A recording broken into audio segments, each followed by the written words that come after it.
हरे कृष्ण। आप सभी भक्तजनों का स्वागत है आज के सत्र में। आज हम पढ़ेंगे 10वें स्कंद से ली गई कथा अद्भुत कृष्ण, और जो मंगलाचरण है वो हम ऑलरेडी पहले कर चुके हैं। तो समय व्यर्थ में ना गवाते हुए कथा आरंभ करेंगे। श्री कृष्ण द्वारा गोवर्धन पर्वत को उठाए जाने की घटना को सब ब्रजवासियों ने प्रत्यक्ष अपनी आंखों से देखा था। आश्चर्यचकित होकर वे सब नंद महाराज के पास आए और बोले, नंद महाराज, आपका पुत्र ऐसे अद्भुत कार्य कर रहा है, हमें आश्चर्य होता है कि उसने हम जैसे मनुष्यों के समाज में कैसे जन्म लिया। यह कैसे संभव है कि इस मात्र 7 वर्ष के इस नन्हे से बालक ने केवल एक हाथ से गोवर्धन पर्वत को उठा लिया, मानो किसी हाथी ने कमल का फूल उठाया हो। जब कृष्ण कुछ ही दिनों का शिशु था तो उसने पूतना के प्राण चूस कर उसका वध किया। 3 महीने का होने पर उसने केवल अपने पैर के अंगूठे से स्पर्श कर कर बड़े छकड़े को पलट दिया। 1 वर्ष की अवस्था में उसने आकाश में इतनी ऊंचाई पर पहुंचने पर भी तृणाव्रत का वध कर दिया।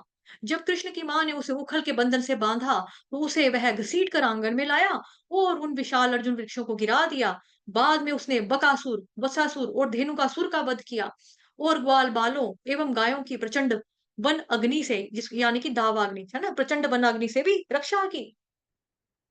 कृष्ण ने कालिया का दमन करके उसे यमुना नदी पर छोड़ने के लिए बाध्य कर दिया। और नंद महाराज, हमारे हृदयों में इस कृष्ण के लिए इतना स्नेह कैसे है। एक ओर तो यह बालक मात्र 7 वर्ष का है, परंतु दूसरी ओर हमने इसे इतना विशाल गोवर्धन पर्वत उठाते हुए देखा है। इसलिए हमारे मन में अनेक शंकाएं उत्पन्न हो रही हैं।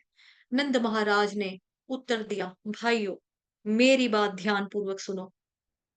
इसे सुनकर तुम्हारे सारे संशय दूर हो जाएंगे। वर्षों पूर्व गर्ग मुनि ने मुझसे कहा था कि तुम्हारा पुत्र कृष्ण प्रत्येक युग में प्रकट होता है। पिछले युगों में यह सफेद, यानी कि हंसावतार, सतयुग में, ठीक है। फिर लाल, लाल अवतार फायर सैक्रिफाइस यज्ञ अग्नि वाला, ठीक है। फिर पीले अवतार में, यानी कि पीले रंग में अवतरित हुआ, गोल्डन कंप्लेक्शन किसका है, चैतन्य महाप्रभु का।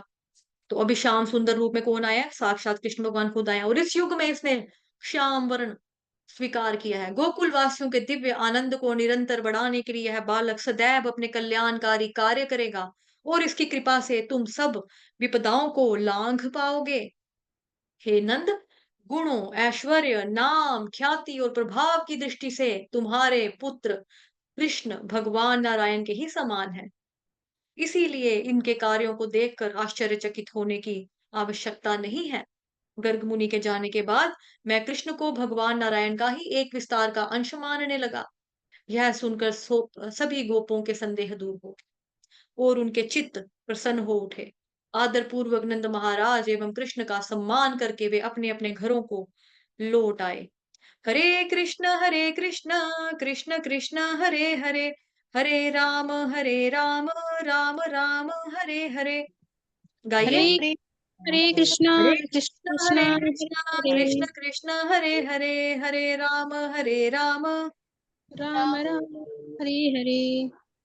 हरे कृष्ण कृष्ण कृष्ण हरे हरे, हरे राम राम राम हरे हरे। वाञ्छाकल्पतरुभ्यश्च कृपा सिन्धुभयेव च पतितानां पावनेभ्यो वैष्णवेभ्यो नमो नमः। अनंत कोटि वैष्णव वृंद की जय, जगत गुरु श्रील प्रभुपाद की जय, श्री कृष्ण चंद्र भगवान की जय, ग्रंथराज श्रीमद् भागवतम महापुराण की जय, आप सभी भक्तों की जय।